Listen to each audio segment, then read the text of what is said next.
At this particular moment, or let's put it better, in the first decade of the 21st century, Croatian architecture got some attention because we have a new generation of architects born between 1960 and 1970 who produced a number of works that were published. We had the luck to have a publication with El Croquis, with Dosje, and magazines like that, and Monografias. And also the Spanish magazine A+U also made a theme number with Slovenia and Croatia as two neighboring countries who were showing a certain consistency in the work. Croatian architects are pretty less interested to work abroad, to teach abroad or to work abroad. It has to do, I think, also with this sort of upbringing in a socialist regime where you were somehow bound to your own resources and your surroundings.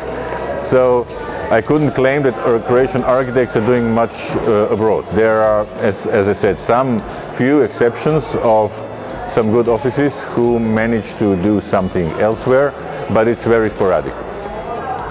In terms of building, as you can imagine, it was a disaster and there was not much being built in the 90s because we didn't have the money and things like that.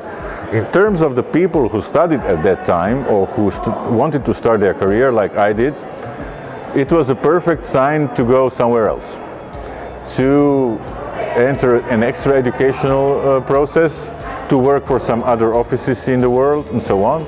So this generation went in the beginning of 90s and came back at the end of the 90s.